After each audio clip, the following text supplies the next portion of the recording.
Bienvenidos a todos a un nuevo segmento de Seduca Entrevistas. Mi nombre es Ana Paula Lisicki, presidente de Seduca, y hoy contamos con la presencia del doctor Félix Adolfo Lama. Bienvenido, Félix. Gracias, Anita. Me da mucha alegría estar acá.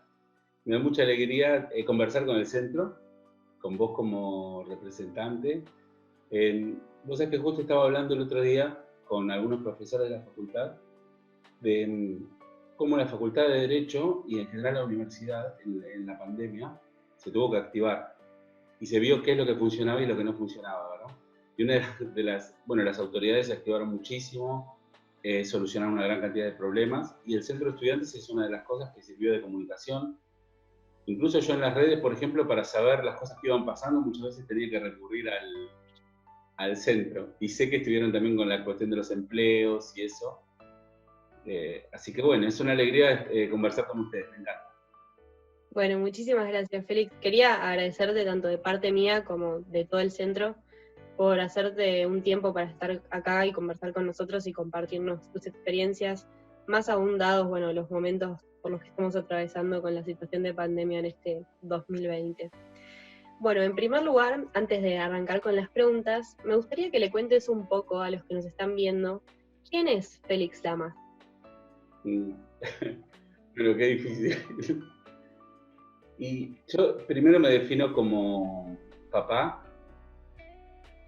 como hijo y como esposo, ¿no? Soy papá de Juana y Felicitas.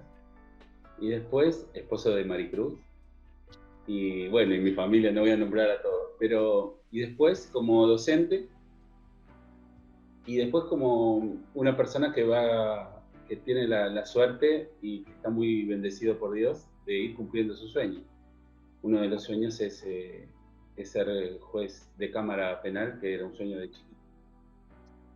Bueno, muchas gracias, Félix. Pasando a las preguntas que te queríamos hacer en el día de hoy, comenzaremos con una parte más personal y luego iremos a algunas cuestiones que tienen que ver con tu especialidad. En primer lugar, como egresado de nuestra casa de estudios, ¿por qué elegiste la carrera de Derecho?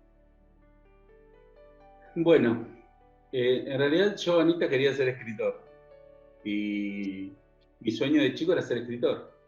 Ahora, cuando empezó el tema del discernimiento vocacional, ¿viste? Cuando tenés 15, 16, que empezás a pensar, yo hacía teatro.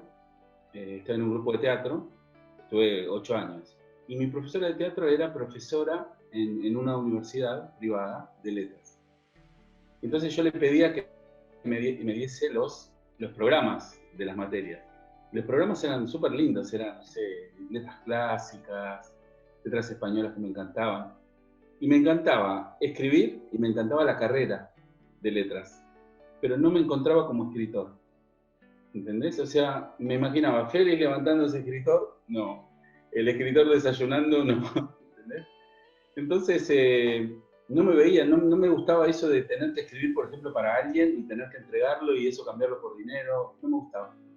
Y una vez, no sé, tendría 15, 16 años, te podría decir una edad así fija como para hacer un buen relato, pero leí una novela que me encantó, me alucinó, yo se la recomendaría a todo el mundo, que es El Conde de Montecristo, de Alejandro Dumas. Es una novela, no la voy a spoilear porque el que no la leyó la tiene que leer.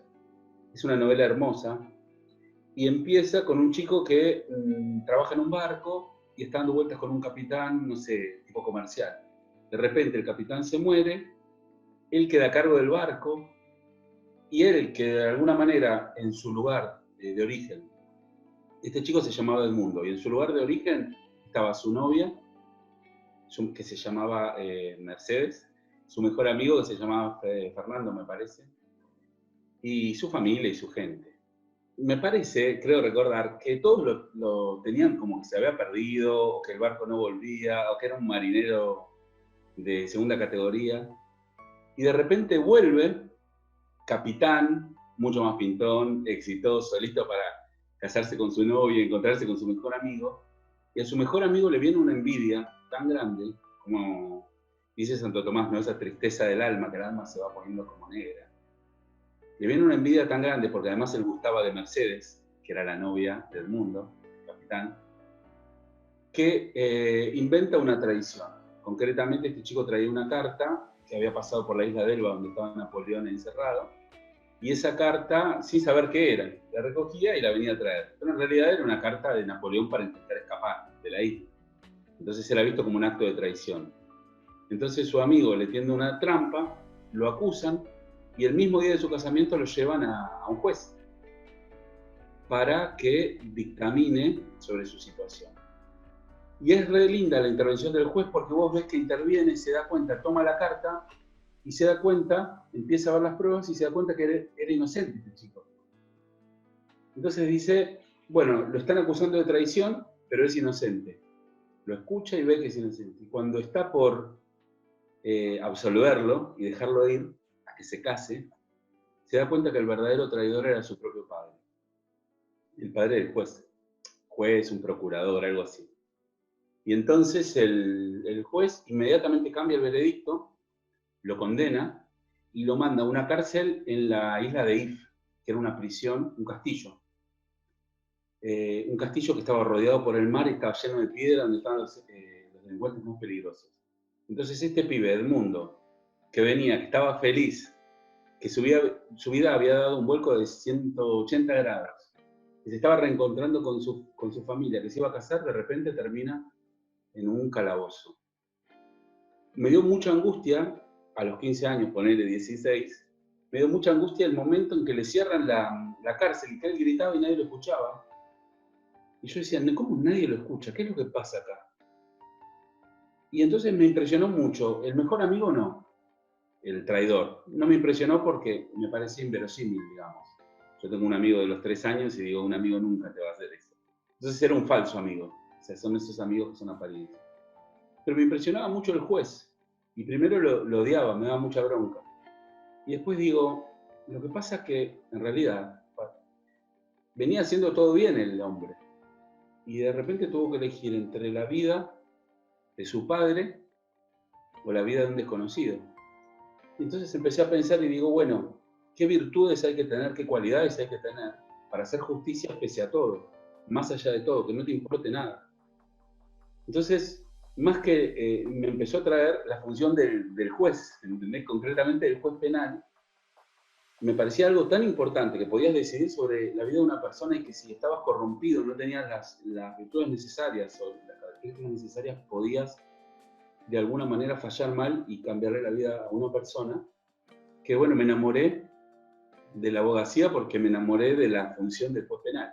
Y después en todas las novelas seguí leyendo, por ejemplo, seguí leyendo La vida de Alejandro Dumas y me di cuenta que su padre, que fue el primer general negro de Francia, fue encarcelado también injustamente, y entonces que él también vivía la cuestión de la traición y la cuestión de la injusticia muy a pecho.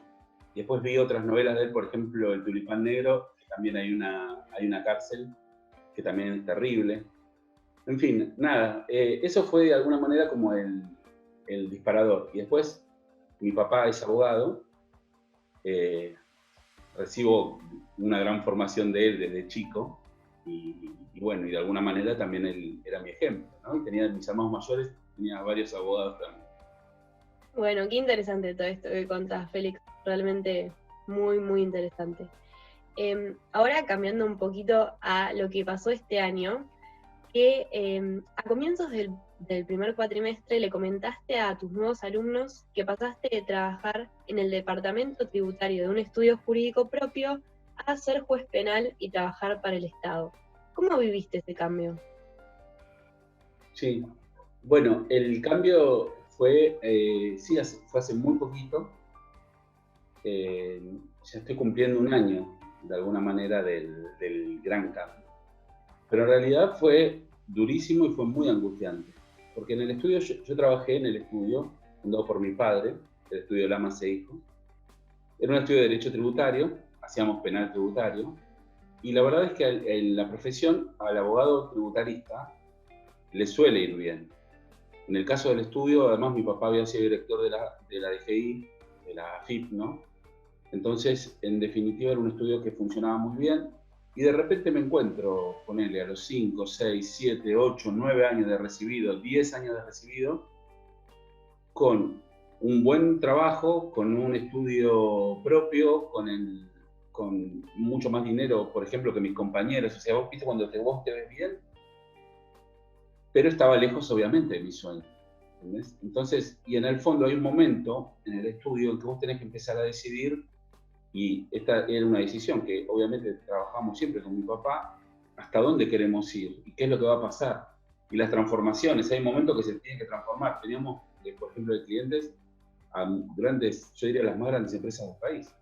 Y entonces vos te tenés que transformar y decís, bueno, a mí me gusta este estudio, empresa gigante, esto y este ejercicio de la abogacía, o sea, era de ahí para toda la vida. Y en ese momento me acordé, digamos, del comienzo, y me acordé del sueño. Entonces, en ese momento tomé la decisión. Y cuando tomé la decisión, obviamente charlada con mi esposa, porque por lo menos el cambio económico le influía muchísimo, y todo en mi vida, con mis amigos y con mi papá. ¿No? Porque en definitiva significaba la desaparición del estudio. Entonces de repente vas cerrando, la actividad la reducís al mínimo, porque la decisión ya estaba tomada. Digo, bueno, entonces de repente empieza todo así a bajar. Y en ese momento digo, bueno, listo, entro al Poder Judicial. Yo quería entrar al Poder Judicial y desde ahí concursar. ¿Sí? Quería entrar como secretario, tenía un montón de amigos fiscales, jueces, gente que todo el mundo me aconsejaba, che, Félix, ¿por qué no concursás? Y entonces empecé a tocarle las puertas. Digo, bueno, miren, ya estoy dejando el estudio. Me decía, pero Félix, el momento no es ahora. El momento es cuando tenés 18, 20, 22 años, tenés 35, 36 años. El único puesto que, podés tener, que te podemos dar es el secretario. Y es un puesto difícil de obtener, no lo tengo, me decían. Y por otro lado, ¿qué es lo que querían? Yo quería entrar, no quería penal económico ni penal tributario, quería ser juez común, de penal común, de delitos comunes, ¿verdad? Y no tenía esa experiencia. Yo tenía experiencia en penal tributario, penal económico, empresas. Y entonces imagínate, un secretario es muy importante en un juzgado. Vas a tomar a un secretario de alguien que viene de todos delitos de cuello blanco, que viene de otro tipo de actividad. Entonces no me decían, pero pensaban, me imagino, no importa lo que sepas, no importa tu trayectoria, al contrario, eso es un peso para ellos. Lo que importa es que no me vas a solucionar el día a día. Yo mañana tengo un homicidio, tengo un robo, tengo una violación, y vos qué podés hacer. Entonces, en definitiva, como que todas las esperanzas que tenía se empezaron a ir y entré en lo que en la mitología se llama el vientre de la ballena, o noche oscura. Viste que no sabés para dónde ir, ves para adelante. No podía deshacer lo que había hecho, la decisión estaba tomada, los litigios estaban cerrados, me estaba despidiendo con todos los clientes, y tampoco podía avanzar, no sabía qué hacer. Se destraba, me dice un amigo mío, también mi hermano mayor y algunas personas, además todo el mundo me creía rico, y todo el mundo creía que yo estaba haciendo, podía hacer lo que quería, o que podía volver a abrir el estudio o hacer lo que quisiera. Entonces nadie me daba demasiada atención. No es como cuando pedís trabajo y entendés y la gente dice, uy, mira con qué mal está pasando. Entonces, nada, una de las personas que se dio cuenta de mi situación, por ejemplo, fue mi hermano mayor, que empezaba a todo el mundo a decir, che, fíjate, especialmente a gente que no me conocía demasiado, que digamos la posibilidad de entrar. Y ahí otro amigo entrevistó, le tomó juramento una jueza, un juzgado nuevo que nacía, en Moreno, General Rodríguez, que me encantaba, porque es un centro de delitos muy importante, mucha densidad de población, se puede hacer un montón de cosas. Le toma juramento a una juez que le faltaba un puesto, que era oficial mayor. Yo ni siquiera sabía los puestos. Entonces me dice, bueno, le tomé juramento a una jueza, le hablé de vos, le falta alguien que escriba y que guíe a los empleados para escribir. ¿Vos podrías hacer eso? Digo, sí, escribir sentencias, resoluciones, me encanta. Bueno, averiguo lo que era el puesto y averiguo el sueldo. Y el sueldo no me alcanzaba ni para pagar los gastos, ningún gasto. Entonces hablo con mi contador y me dice, mirá, Félix, no podés tomar ese trabajo. Y entonces le digo a mi amigo, mirá, no puedo decirle a la jueza esa que no puedo. Y le digo, no, me encanta el trabajo, no es que yo me quiera hacer pero no voy a poder vivir. Y entonces el chico este me dice, aunque sea conocer a la jueza.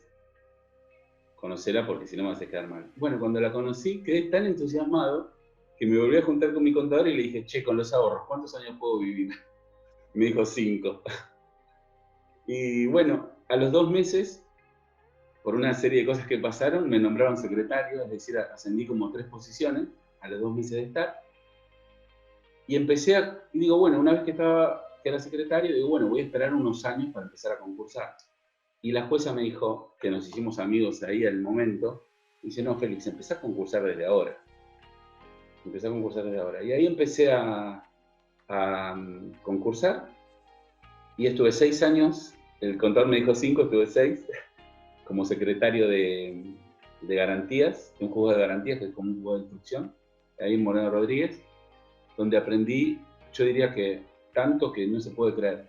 Me acuerdo una vez que fue un casamiento, que estaba en la mesa, había, no sé, fiscales de cámara, jueces de todos lados. Y cuando yo les digo, soy secretario de un juzgado de garantías, todo, wow, ¿en serio?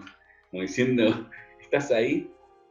Y realmente nunca me había pasado de tenés que atender el teléfono a cualquier hora de la noche, de repente tenés no sé, un habeas corpus o una comisaría, en una comisaría o en una cárcel, y tenés que hacer movimientos, me acuerdo, movimientos de presos, de camiones a las 4 de la mañana hablando con el director de la cárcel. Y además el secretario es el que repone las hojas, que se encarga de que haya hojas, que se encarga de que haya producto de limpieza, que se encarga de toda la firma, que se encarga de la relación con la policía, con los fiscales. Entonces fue una experiencia realmente re linda. Y desde ahí concursé y empecé a concursar para un cargo de juez de primera instancia y en provincia. Y todo el mundo me decía, bueno, en el examen te va a ir súper bien. El problema es después cómo vas a hacer con esa cosa política, qué sé yo.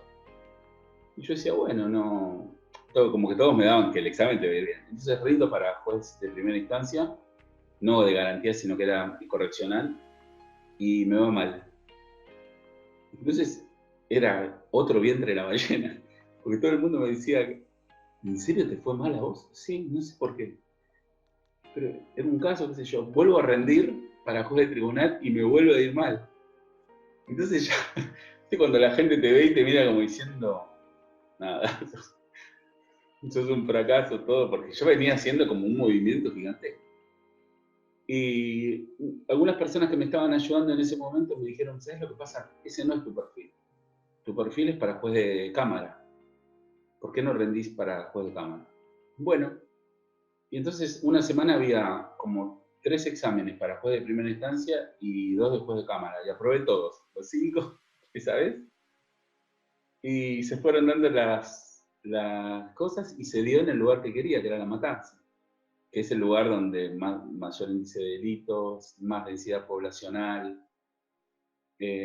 Así que feliz. El momento entonces, para resumir la respuesta, fue muy angustiante, fue tipo una noche oscura, pero el resultado estuvo buenísimo.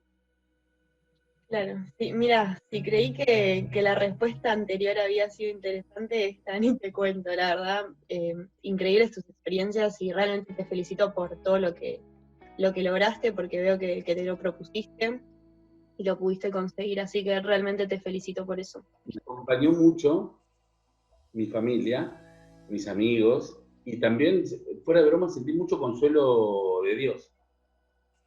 Una intervención muy, muy fuerte. ¿Viste? Cuando decís, hay un momento que yo me sentía como el minotauro de un cuento de Borges, que estás golpeando las paredes. Todo el mundo me decía, qué tranquilo que estás con lo que te está pasando.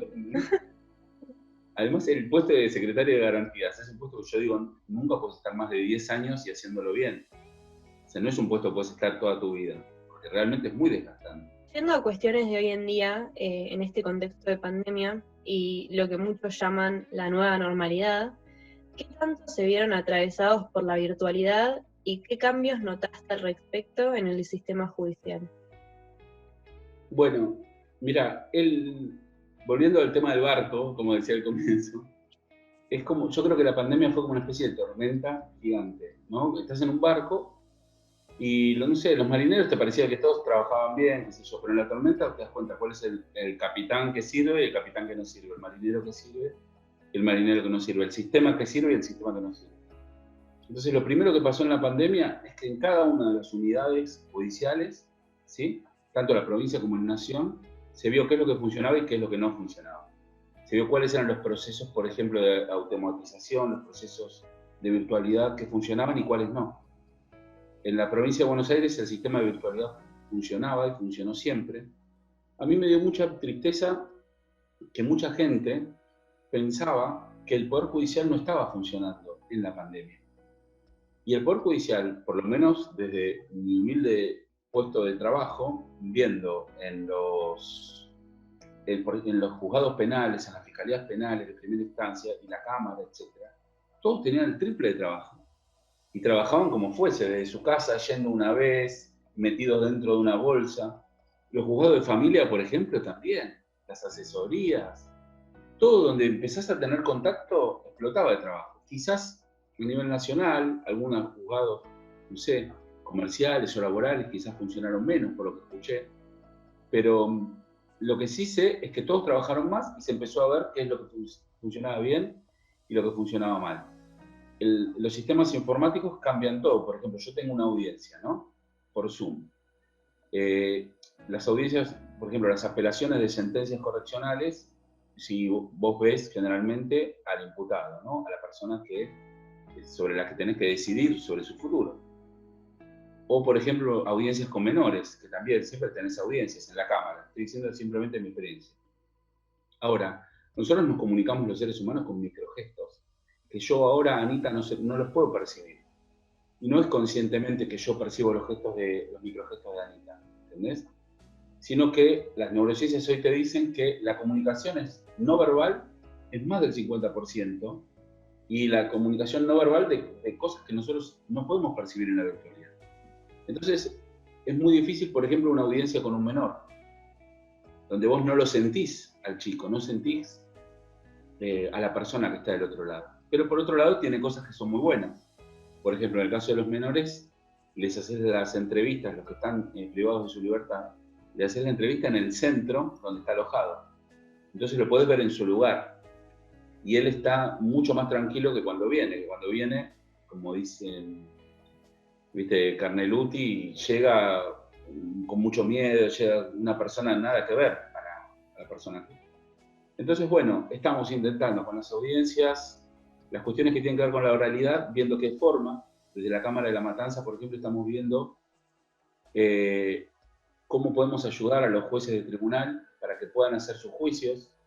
Entonces, si son juicios todos orales o si son presenciales, si son presenciales, por ejemplo, las partes y el imputado está en el lugar de alojamiento.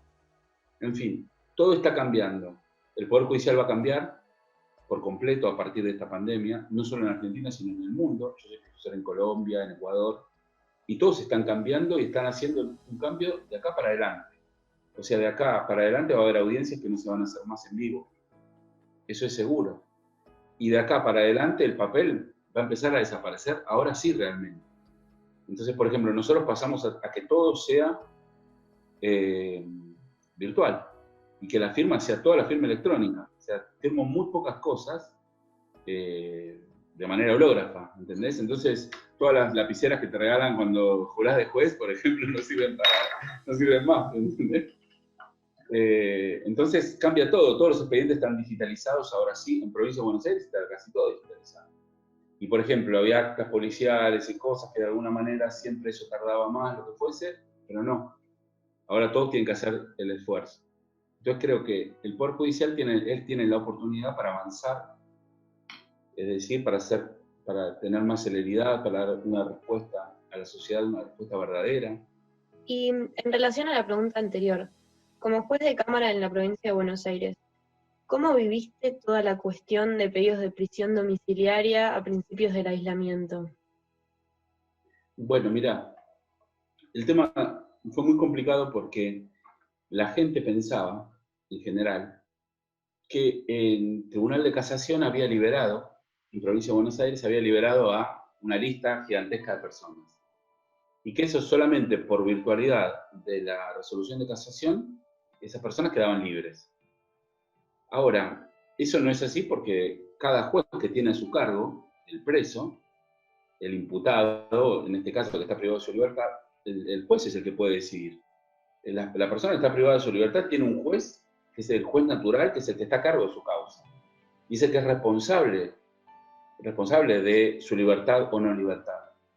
Y responsable de lo que le pase en su lugar de alojamiento. Y él es el que sabe si realmente está enfermo o no está enfermo, y él es el que sabe si está bien en el lugar de aloje o no está bien, si tiene familia o no tiene familia. Entonces, por más que venga una recomendación de casación o una admonición de que se fijen, el que lo tiene que ver es el juez de primera instancia. Entonces, ¿qué pasó? Los jueces de primera instancia empezaron a llegar, viene una lista gigante y dicen, Félix tiene asma. Entonces viene la lista y dice, bueno, Félix libérenlo porque tiene asma.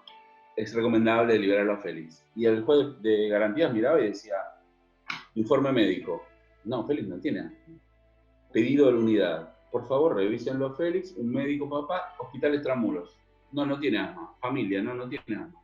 Entonces, ¿qué hacía? Denegaba la prisión domiciliaria, que había pedido a su vez el abogado y también instado por la persona que estaba privada de su libertad, que le decía, mira, nos están liberando, yo estoy en la lista. Entonces, de repente, empezaron a llegar cientos y cientos de pedidos de prisión domiciliaria. ¿Entendés? Y todos se apelaban, porque todos creían que era injusto lo que estaba haciendo el juez de primera instancia. Y lo que hacía el juez, se fijaba en el código y decía, bueno, ¿es mayor de 70 años? No. ¿Tiene hijos menores de tantos años, de tanta edad? No. ¿Tiene una enfermedad de tales características? No. Entonces, no. ¿Entendés? Y bueno, entonces, pero la opinión era tan fuerte, todo el mundo decía que se estaban liberando, que pasaba. Y algunos jueces también, yo entiendo que, mareados por la situación, quizás pueden haber liberado de más, ¿entendés? Pero la verdad es que yo no lo he visto, por lo menos en donde yo trabajo. Entonces venían apelaciones y eran cientos y cientos. Haciendo referencia a tus clases de filosofía del derecho, ¿por qué es tan importante atender a la naturaleza de las cosas y situaciones a la hora de analizarlas? Ok, sí, es una pregunta súper importante. Yo creo que es larga y no te quiero aburrir demasiado, pero imagínate, supongamos lo siguiente, ¿no? Vos sos jugadora de hockey de Lomas, ¿verdad? Famosa jugadora. Supongamos que te dicen, mira, Anita, vos sos la presidenta del Centro de Estudiantes de Derecho, es decir, debes ser una alumna destacada, sos prácticamente abogada, ¿no? Te dicen tus compañeros del club, necesitamos que nos prepares un protocolo para volver a la actividad. Entonces vos decís, bueno, sí, ok, perfecto. Yo tuve experiencia con muchos exalumnos de cosas parecidas, ¿no? Por ejemplo, me acuerdo de una chica que tuvo que hacer una ley de tránsito, un chico que tuvo que hacer un reglamento para el club de hockey, de golf, donde jugaba, que era un club gallego. Te dicen eso y vos decís, sí, ok, perfecto. Cuando vos tomás el papel en blanco, y si no te querés basar en ningún otro protocolo, porque querés hacer el de hockey, el de Lomas y el de ustedes, y uno que sea bueno, en un momento vas a sentir que no sabes por dónde empezar ni qué poner. El concepto de esencia de Aristóteles, que es el de esencia, no es un concepto, digamos, de naturaleza en el sentido de regularidad o naturaleza es lo que siempre pasa, etc., sino que es un concepto súper preciso, que es muy antiguo, que Aristóteles no se lo inventa, que gracias a ese concepto se estructura el derecho romano. Gracias a ese concepto vos empezaste a hablar de naturaleza jurídica y todos los manuales y los libros están llenos de la palabra naturaleza jurídica. Gracias a ese concepto se estructuró todo el common law, todo el derecho anglosajón. Y hoy día está súper desaparecido. Pero consiste en esencia, es decir, qué es lo que hace que esto sea esto y no otra cosa, y fines, para decirlo simple, ¿no? Y tendencia hacia fines. Entonces vos, cuando te parás frente a la hoja, decís, ¿qué tiene mi actividad? La actividad que tengo que arreglar, que es hockey, que no tiene otra actividad, otro deporte. Esa es la esencia, lo que hace que sea hockey y no otra cosa. Porque el fútbol es distinto, tiene un contacto diferente, etc. ¿Qué es lo que tiene el ser humano? Primero empezamos a ver la naturaleza de Anita y sus compañeras de equipo. ¿Qué es lo que tienen ellas de características? Bueno, y hay todo un proceso, ¿verdad? Porque vos vas particularizando cada vez más la esencia. Entonces primero decís, bueno, lo más importante para mi naturaleza humana, es conservar el ser. Entonces, lo más importante para hacer este protocolo es que nadie muera, es decir, que la enfermedad no se contagie. Lo más importante para este protocolo es evitar la enfermedad. Ok, perfecto. Entonces ponemos el primer índice de valores. ¿Por qué? Porque si la pelota, por ejemplo, no se contagia, no es un ser vivo, etc. Después empiezo a ver la naturaleza del deporte. y vemos las características que tiene el hockey que no tiene otro deporte. Después veo la naturaleza del club, es decir, la esencia, lo que hace que el club sea este y no sea otro. Tiene unas instalaciones determinadas, tiene unas dimensiones determinadas, etcétera, etcétera, etcétera. Y así veo la naturaleza del ser humano, de las circunstancias, ¿no? De todo lo que lo circunda, las circunstancias de tiempo y lugar, y a partir de ahí yo puedo hacer un orden de prelaciones y, por ejemplo, crear una norma. O a partir de ahí puedo hacer un orden de prelaciones e interpretar una norma o interpretar un contrato, etc. ¿Entendés? Entonces, lo primero que voy a hacer, cuando te dicen hacer el protocolo, ok, primero veo, ¿qué es lo más importante de todo esto? No, porque queremos jugar al hockey y no preparar. ¿Por qué quieren que lo hagamos? Porque no quieren que muramos, no quieren que se... Perfecto, entonces, lo primero que vamos a ver es la cuestión médica. Entonces, lo que haces vos es te asesorás con personas médicas o personas de salud que te digan cómo son los factores de transmisión, ¿sí? Después, ves el deporte. Vos conocés el reglamento, etcétera, pero tomás información en relación a la naturaleza del deporte. En tu caso lo conoces muy bien. La naturaleza del deporte, las características, las características de los entrenamientos, las características de la llegada, las características de todo. Ves qué es lo que dejás, qué es lo que no dejás, qué es lo que es más importante, menos importante, etcétera. Y después ves las características de la institución, etcétera. Yo creo que es el concepto que es el más olvidado hoy día, ¿sí? El concepto de naturaleza como physis, como esencia y como fines, y creo que es uno de los conceptos más importantes. A mí me ha servido para hacer leyes desde cero, para ayudar en la creación de leyes, me ha servido para interpretar, me ha servido para hacer sentencias, en fin, es un concepto central. Por ejemplo, los redactores de códigos lo saben, y a partir del concepto de naturaleza estructuran el orden de prioridades, qué es lo más importante, qué es lo general y qué es lo particular. En fin, no sé, es un concepto para interpretar, es un concepto para crear normas, ¿sí? Las normas son reglas de conducta. Para explicártelo de una manera más, porque te veo pensando, supongamos, ¿cuál es la esencia de la tetera, ¿no? Acá tengo una tetera justo enfrente. ¿Cuál es la esencia de la tetera? Bueno, la esencia de la tetera, ¿a qué te referís, Feli? A los fines y a lo que la distingue de otras cosas, ¿sí? Los fines de la tetera es para qué sirve la tetera, para tomar té. Entonces, ¿qué necesito? Necesito algo que proteja del calor y que yo la pueda agarrar, ¿sí? Y ahí, viendo los fines, voy descubriendo la esencia, que es lo que la distingue de otras cosas. Por ejemplo, de un termo, ¿ok? Entonces digo, bueno, pero el termo también tiene agua caliente. Entonces particularizo y entro en la esencia de la taza. Entonces, esto es para tomar té chino, y el té chino necesita que tenga una concentración especial, etcétera, etcétera, etcétera, porque va en una tacita chiquitita que es como tomar mate para nosotros, ¿entendés? Ahora, si yo tengo que hacer la regla para que otra persona haga estas teteras, la regla es el modelo de conducta. Si yo tengo que hacer la regla para que hagan las teteras, bueno, tengo que explicarle cuál es la esencia de la tetera, porque la tetera puede cambiar de color, puede cambiar de forma, etcétera, pero hay algo que no puede cambiar. Y tiene que ver con su esencia y tiene que ver con su fin. ¿Entendés? Entonces las leyes, como el protocolo de hockey, necesita, lo primero que tiene que captar es la esencia del ser humano. O sea, no puede nunca ir en contra de la naturaleza del ser humano. Después tiene que captar la naturaleza de las partes, porque, por ejemplo, no es lo mismo Anita que Félix, que una persona que está, por ejemplo, vamos a hacer un contrato, una persona que está en condiciones difíciles, por ejemplo, que trabaja en una planta de petróleo, ¿viste? En el medio del mar. Entonces, tengo que ver al ser humano con su esencia general y su esencia particular. Tengo que ver la esencia del negocio jurídico, de la relación, en general y en particular. Si quiero hacer un contrato, por ejemplo, tengo que ver la naturaleza de las circunstancias, general y particular. En definitiva, es difícil la pregunta, Anita, pero es muy buena. En definitiva, para mí sirve para todo en el derecho, porque nosotros en el derecho lo que hacemos es interpretar y crear normas para evitar las crisis, para buscar la paz, ¿entendés? Entonces, en definitiva, si este es el concepto central para interpretar y para crear, bueno, yo creo que es un concepto que vale la pena aprender.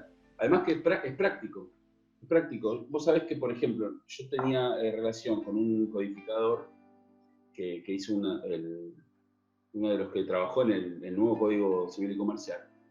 Y es un concepto que sirve, como servía en el derecho romano, como se ve en el digesto, sirve para hacer normas. ¿Entendés? Sirve para ver lo primero que hago es ver qué es lo que distingue a esta operación de la otra. Eso es lo primero que hago. ¿Entendés? Porque no es lo mismo una compraventa de bienes muebles que una compraventa de bienes inmuebles. Porque el bien inmueble, por ejemplo, no se puede trasladar. Entonces, ¿entendés? Por decirte. Me parece que es un concepto central y me parece que nosotros lo hemos perdido. El cómo no, pero nosotros lo hemos perdido y me parece que lo tenemos que rescatar. Clarísimo, Félix.